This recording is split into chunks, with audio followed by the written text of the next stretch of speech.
Hi everyone, good evening. कसे आहात तुम्ही सगळे? आशा करते तुम्ही सगळे छान असाल. तर आज दिवसभर आहे ना काही व्हिडिओ बनवला नाही, म्हणजे रेकॉर्डिंगच करून ठेवली नाही की मी तुम्हाला काही दाखवू शकेल. कारण की संध्याकाळी आज आमच्या घरी येणार आहेत गेस्ट, त्यांच्यासाठी स्पेशल काही जेवण बनवायचं आहे. म्हणून मी आता इथे बिझी झालेली आहे. तर मी तुम्हाला नक्कीच सांगेल की काय काय बनवलंय ते. तर आजचा व्हिडिओ स्पेशली त्या लोकांसाठी ज्यांना व्हेज खायला आवडतं, म्हणजे नॉनव्हेजपेक्षा जे व्हेजला प्रेफर करतात. कारण व्हेजमध्ये असतं पंचपक्वान, आणि चला आज आहे ना ह्या व्हिडिओमध्ये त्या पंचपक्वानाचाच आनंद आपण घेणार आहोत. चला तर स्वयंपाकाला सुरुवात करूया. आणि स्वयंपाकाची सुरुवात करताना सगळ्यात आधी येतो तो म्हणजे हा कांदा, जो की खूप रडवणारा असतो. आणि आज आहे ना रडूनच माझ्या स्वयंपाकाची सुरुवात होणार आहे. कारण की मी इथे विचार केला की आज आहे ना कांदा भजी बनवायची, म्हणून इतके सारे कांदे मी इथे घेतलेले आहेत. म्हणजे हजबंडनी मला याचे साल काढून दिलेले आहेत. त्यानंतर मी हा कांदा इथे चिरून घेणार आहे. तर लास्ट व्हिडिओमध्ये पण मी तुम्हाला सांगितलं होतं की मी कांदा कशा प्रकारे चिरते, तरीसुद्धा इथे मी एकदा तुम्हाला दाखवलंय की पहिले आडवा कापायचा, मग उभा कापायचा. याच्यामुळे चकत्या खूप पातळ पातळ होतात. आणि अशा प्रकारे मी लांब लांबच हा कांदा कापून घेणार आहे, कारण मला इथे भजे बनवायचे आहेत म्हणून.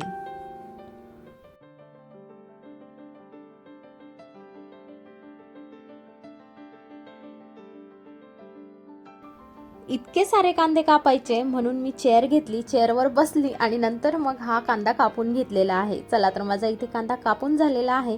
आता आहे ना आपल्याला कापायची आहे मिरची बारीक चिरून झाली. त्यामध्ये ॲड केलेला आहे मी कढीपत्ता स्वच्छ धुवून त्यानंतर त्याला आहे ना पुन्हा कापून मग मी ॲड करत असते, म्हणजे खाताना ते आपल्या तोंडात येत नाही. त्यानंतर यामध्ये ॲड केलेला आहे मी खूप सारा ओवा, खूप सारा म्हणजे खूपच जास्त नाही टाकायचा, म्हणजे नेहमीपेक्षा थोडासा मी जास्त टाकलेला आहे, कारण मला भज्यामध्ये ओवा खूप आवडतो. आणि कधी पण ओवा टाकताना आहे ना मी हातावर थोडासा स्मॅश करते आणि त्यानंतर मग मी ते बॅटरमध्ये टाकते. आता याच्यामध्ये आपल्याला मेन इन्ग्रेडियंट ऍड करायचा आहे, तो म्हणजे बेसन पीठ टाकल्याशिवाय तो भजे बनवूच शकत नाही.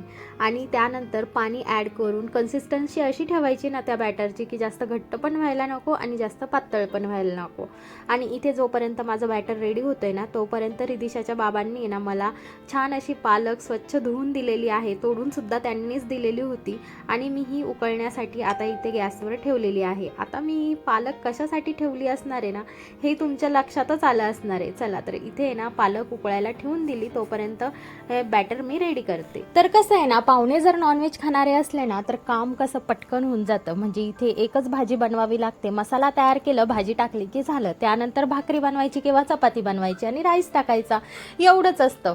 पण तेच जर व्हेज खाणारे पाहुणे असले ना तर मग खूप कसरत होऊन जाते. मग काय स्वयंपाकाला 2-3 तास आधीच लागावं लागतं. आणि असं होऊ नये ना म्हणूनच मी हा व्हिडिओ बनवला. तर स्टेप बाय स्टेप आपण आपलं काम कसं फटक्यात करू शकतो ना हे या व्हिडिओमध्ये आपण शिकणार आहे बरं का, म्हणून व्हिडिओ शेवटपर्यंत बघा. आता इथं मी बॅटर रेडी करून ठेवलंय. आणि हा एक टिप द्यायची राहिली, म्हणजे जेव्हा पण तुम्ही भजे बनवताना तर बॅटर तयार करायच्या आधी, म्हणजे त्या बॅटरमध्ये पाणी सोडायच्या आधी काय करायचं की ते जे कांदे असतात ना ते खूप स्मॅश करून घ्यायचे. एक एक अशी कांद्याची पेटल बाहेर निघायला पाहिजे, म्हणजे जेव्हा आपण ते तळतो ना भजे तेव्हा ते असे कुरकुरीत पण बनतात आणि छान पण लागतात. इथे माझं बॅटर तयार झालेलं आहे. बॅटर हे जास्त घट्ट आणि जास्त पातळ असं बनवायचं नाही, एकदम मीडियम बनवायचं, छान भजे बनतात. आता आहे ना मी ते साईडला ठेवून दिलं आहे. तोपर्यंत आहे ना मी मिरची कापून घेतलेली आहे आणि खूप सारा लसूण मी आधीच सोलून ठेवला होता, कारण मला माहिती होतं, त्यामुळे सकाळीच हे करून ठेवायचं बरं का. 4-5 लसणाच्या कांड्या ह्या सोलूनच ठेवायच्या, म्हणजे टायमावर त्या आपल्याला वापरता येतात. आणि इथे आहे ना मी आलं आणि लसूण हे कुटून घेते. लसणाच्या आहे ना मी 4-5 पाकळ्या घेतलेल्या आहेत आणि आलं खूप सारं घेतलेलं आहे. आणि हिरवी मिरची मी कापून ठेवलेली आहे. आणि कढीपत्ता मी धुवून व्यवस्थित ठेवून दिलेला आहे. म्हणजेच मला आता इथे बनवायची आहे कढी. पण आहे ना कढीसाठी जे पातेलं लागणार आहे ना त्याच्यामध्ये मी उघडत टाकलेली आहे पालक. त्यामुळे मी ना हे सगळं सामान साईडला ठेवून देते. पातेलं नाही म्हणून आपण तसंच बसून राहायचं नाही, त्याच्याऐवजी ना दुसरं काहीतरी काम करायचं. म्हणून आता इथे मी घेतलेलं आहे चपातीचं पीठ आणि ते मी व्यवस्थित ना मळून घेणार आहे.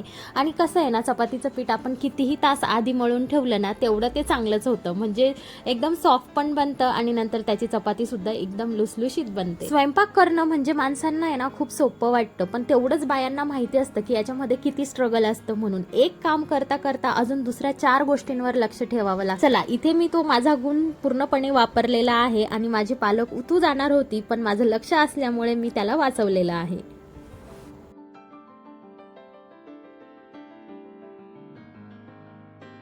आपली जर नजर बात सारखी असेल आणि डोकं असं गरागर फिरत असेल ना तर कामं असे पटकन होऊन जातात. आता इथे आहे ना मी पालक बंद करून घेतली आहे आणि ती थंड करण्यासाठी मी ती मिक्सरच्या भांड्यामध्येच काढून ठेवणार आहे. मिक्सरच्या भांड्यामध्ये पालक काढता काढता अचानक आठवलं, अरे यार मला तर खीर पण बनवायची आहे, कारण हे तर आहे ना व्हेजचं जेवण आहे आणि त्यामध्ये खिरीशिवाय तर मजाच नाही. म्हणून इकडे आहे ना मी इंडक्शनवर दूध गरम करायला ठेवते आणि दूध गरम करता करता बाकीचे कामंसुद्धा करते. एवढंच की मला आहे ना माझं डोकं हे ध्यानावर ठेवावं लागणार आहे. दुधाचं कसं असतं ना, एकदम चोर असतो दूध बरं का, म्हणजे आपलं लक्ष जर इकडे गेलं ना लगेच तिकडे दूध उतरू जातं. असो, आता पालक काढून ठेवली आहे त्यामुळे मला आहे ना कढी करण्यासाठी भांडं पण भेटून गेलंय. म्हणून इथे भांडं व्यवस्थित घासलं, त्याला गरम केलं आणि त्यामध्ये आता 3 पळी तेल घातले. तेल छान गरम झालं की त्यामध्ये टाकायचं मोहरी छान अशी तडतडू द्यायची, तिचा असा आवाज यायला पाहिजे. त्यानंतर टाकायचं आहे आपल्याला जिरं, त्यानंतर हिरवी मिरची, कढीपत्ता आणि मोस्ट इम्पॉर्टंट म्हणजे आलं लसूणची पेस्ट. याच्यामध्ये मी आलं थोडं जास्त घातलेलं आहे. ते याच्यामध्ये व्यवस्थित शिजवून घ्यायचं, फ्राय करून घ्यायचं आणि थोडीशी हळद टाकायची.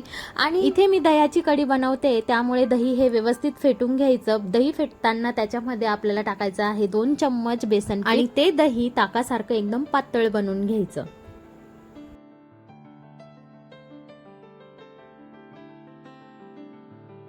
त्यानंतर हळद टाकून फेटलेली दही याच्यामध्ये ऍड करून घ्यायची, थोडंसं मीठ टाकायचं आणि उकळी येऊ द्यायची. इथे आपली कढी तयार होऊन जाते.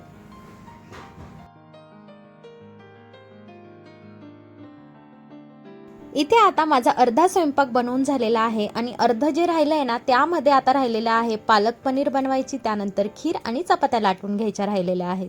तर त्या आहे ना मी अशा पटकन बनवते. स्वयंपाक करताना सगळ्यात महत्त्वाचं असतं ते म्हणजे माइंडची शांतता. माइंड जर शांत असेल ना तर काय करायचं काय नाही ऑटोमॅटिक हात असे पुढे जातात आणि डोकं चालतं. म्हणून आहे ना पहिले किचन क्लीन करून टाकायचं, कारण की ना अर्धा स्वयंपाक झालेला आहे त्यामुळे किचन खूप आहे ना डर्टी म्हणजे मेसी झालेलं होतं. ते व्यवस्थित क्लीन करून घेत म्हणजे माझं डोकं सुद्धा असं रिफ्रेश झालं आहे आणि आता म्हणतंय डोकं की नाही आता तू पटपट कामं करू शकतेस म्हणून. आता मी इथे तयारी करते पालक पनीरची आणि भाजी बनवायची म्हटलं की मसाला हा येतोच, म्हणून त्याची सुरुवात होते कांद्यापासून. कांदा कापला, तो तव्यावर फ्राय करायला ठेवला, त्यानंतर त्यामध्ये ऍड केले मसाले. मसाल्यामध्ये मी ऍड केलेला आहे 1 इलायची, स्टार फुलच्या 3 पाकळ्या, त्यानंतर 4 मिरे. हे सगळं व्यवस्थित भाजून घेतल्यानंतर त्यामध्ये मी ऍड केलेला आहे टोमॅटो सुद्धा व्यवस्थित भाजून घ्यायचा. आलं लसूण सुद्धा मी यामध्ये भाजायला टाकते. त्यानंतर मी याच्यामध्ये जिरे सुद्धा भाजायला टाकून दिलेले होते आणि सगळ्यात शेवटी इथे मी ऍड करते आहे नारळाचा किस आणि त्यानंतर हे सगळं व्यवस्थित भाजून घेतल्यानंतर मिक्सरच्या भांड्यामध्ये याला काढून घेतलेलं आहे. आणि इथे घंटो का काम मिनिटो में होणारा मिक्सर सुद्धा माझ्याकडे, म्हणून माझ्या चेहऱ्यावरची स्माइल बघा, कारण की ना असं 2 वेळा गरगर फिरवलं ना तरी माझा आहे ना मसाला बारीक होऊन जातो. आणि इथे मस्त असा सुगंध आलेला आहे मसाल्याचा. आपण जे मसाले आणतो ना बाहेरून म्हणजे त्यांचा आहे ना फ्रॅग्रन्स थोडा कमी झालेला असतो. तोच जर मसाला आपण घरी बनवला ना तर चव 1 नंबर लागते बरं का. आणि इथं म्हटलं मिक्सर लावलेलाच आहे तर पनीर सुद्धा याच्यामध्ये दळून घेतलं आणि आता आहे ना एकदम सिंपल अशी भाजीची आपली रेसिपी होणार. गॅसवर कढई गरम करायला ठेवली, त्यामध्ये ऍड केलं 4-5 पळी तेल, त्यानंतर ऍड केलं कांदा, कारण की जिरं वगैरे ऑलरेडी मी मसाल्यामध्ये टाकून घेतलेलं होतं. आणि कांदा व्यवस्थित फ्राय झाला की त्यामध्ये थोडं तेजपान ऍड केलं आणि मग तो मसाला ऍड करून टाकला. इथे मसाला छान फ्राय होतोय तोपर्यंत म्हटलं पनीर कापून घेते आणि पनीर सुद्धा व्यवस्थित कापून घेतलं. मसाला इथे फ्राय झालेला आहे, त्यामध्ये आता ऍड केलेला आहे लाल तिखट, हळद आणि मीठ आणि हे व्यवस्थित मिक्स झालं की त्यामध्ये आपण आहे ना पालक ऍड करून टाकायची आणि पालकाला थोडी उकळी आली की त्यामध्ये आपले पनीर ऍड करून यानंतर 2-3 मिनिटं गॅस मीडियम फ्लेमवर ऑन ठेवायचा आणि नंतर बंद करून टाकायचा, कारण की ना इथे भाजीला जास्त शिजवायची गरज नसते. आणि इथे आपली पालक पनीर तयार. आता इथे एक शेवटचा आयटम आपला करायचा राहिला आहे तो म्हणजे खीर, आणि तो माझा सगळ्यात फेवरेट आहे. म्हणजे मी ना माहेरी जरी गेली ना तरी मी स्वतःच्या हाताने खीर बनवते. गोड खायला मला खूप आवडतं त्यामुळे गोड पदार्थ बनवायला सुद्धा मला येतात. खीर बनवणं ना एकदम सिंपल, कारण सगळ्या गोष्टी या रेडीमेडच असतात ना, त्याच्यामध्ये आपल्याला काही कापायचं असतं ना काही करायचं असतं. गॅसवर पातेलं ठेवलं, त्यामध्ये ऍड केलेलं आहे 2 चम्मच घी म्हणजेच आपलं तूप आणि त्यामध्ये ऍड केलं मी आता काजू बदाम ऍड केल्यानंतर मला इथे ऍड करायचा आहे रवा आहे ना मी ऑलरेडी भाजून घेतलेला होता, तो सुद्धा मी यामध्ये ऍड केला. त्यानंतर इथे मी दूध ऍड करून घेतलेलं आहे आणि हे जे तुम्हाला मिक्सरमध्ये दिसतंय ना त्याच्यामध्ये मी ना साखर आणि इलायची मिक्स करून घेतलेली होती, तीच मी याच्यामध्ये आता ॲड केलेली आहे। हे छान व्यवस्थित बॉईल झालं की नंतर याच्यामध्ये आपल्याला टाकायचं आहे पेढे आणि हेच ते सिक्रेट आहे ज्याच्यामुळे ना माझी ना खीर खूप भारी बनते आणि सगळ्यांना खूप आवडते। तर इथे मी पेढे सुद्धा ॲड केले आणि खीर थोडीशी बॉईल झाली की मग इथे आपली खीर सुद्धा तयार।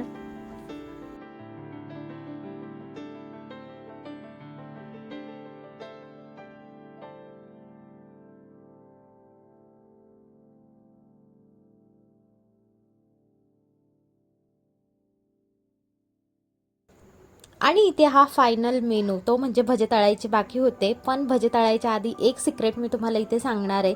भजे तळायच्या आधी ना त्यामध्ये गरम तेल टाकायचं म्हणजे भजे असे कुरकुरीत होता। इथे बघा मी छान गरम तेल ओतून घेतलंय आणि कढीपत्ता सुद्धा बारीक असा चिरून याच्यामध्ये ॲड करून टाकला।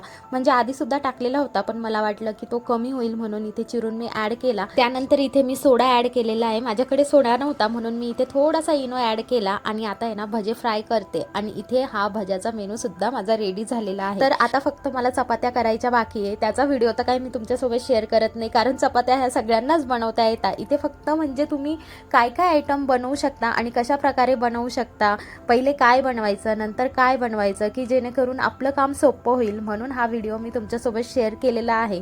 व्हिडिओ जर आवडला असेल तर नक्कीच लाईक करा आणि चॅनलला सबस्क्राईब करा। चला तर भेटूया नेक्स्ट व्हिडिओमध्ये, तोपर्यंत बाय।